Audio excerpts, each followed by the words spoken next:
Welcome back. You're watching NewsX. My name is Vineet. Prime Minister Modi is holding a meeting with the CAI Cai Qi, I beg your pardon, Secretary of the Secretariat of the Chinese Communist Party in Tianjin.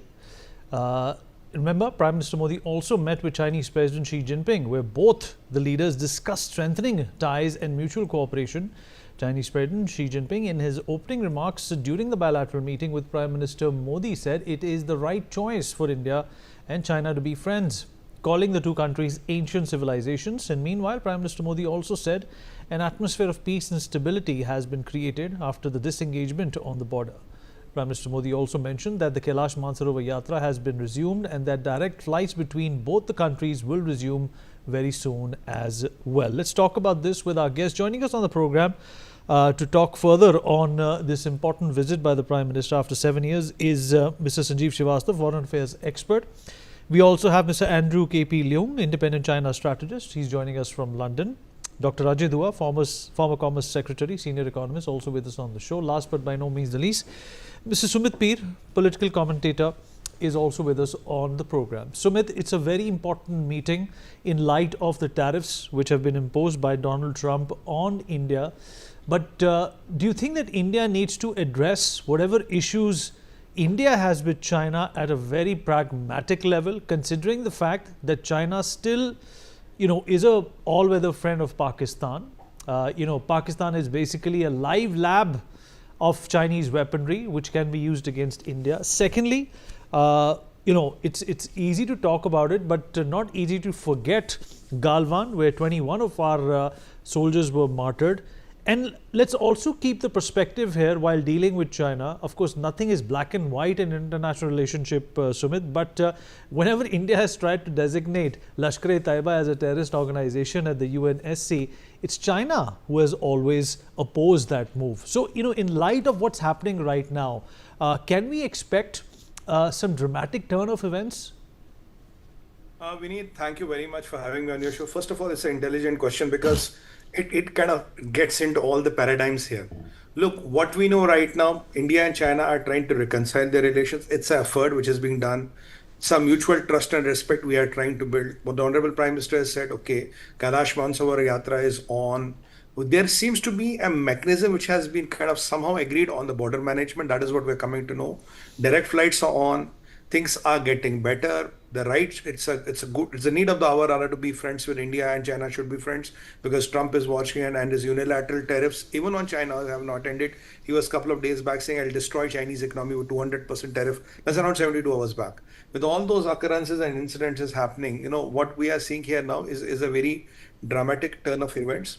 But with knowing China and knowing Chinese Communist Party, we have to go with cautious optimism because, China is a country which can flip-flop any day. Things can change anyway. And let me remind you, there was a bilateral of Xi and with Nepal's Mr. Oli, wherein the Lipla tri-junction, wherein Nepal suddenly seems to have been objecting to it. Nepal is announcing the rail link. Nepal is announcing the BRI. Nepal has announced 7 more, what do you call those, MOUs or kind of areas of cooperation with China. So Nepal kind of indicating we're drifting more to China. Then there will be a talk between Xi and Shahbaz. And we know that, when Wengi was here last time, Vineet, he first had been to Afghanistan where he met Pakistanis and Afghanistan. Then he went to Lahore, he met Shahbaz and he met Field Marshal Munir. Then he came here. So China is also kind of playing its cards against India in a very systematic manner. Though we are not aligning with anybody, we're not helping anybody who's against China. But again, the China's what we know, the experience of the past has not been very good. Though Prime Minister has supported Japan on their islands, which China also has a claim, and what Prime Minister has supported the Japan's claim, which is also a right thing to do. It is cautious optimism. We have to wait and watch how it happens. Yes, after Kazan, you can say that there's some kind of ice which has broken. But can you trust China? Can you go with the China? But the need of the hour is This, at least this optics, this what we are seeing and getting to hear, this is very good news, because this is something which the United States of America should be worried about.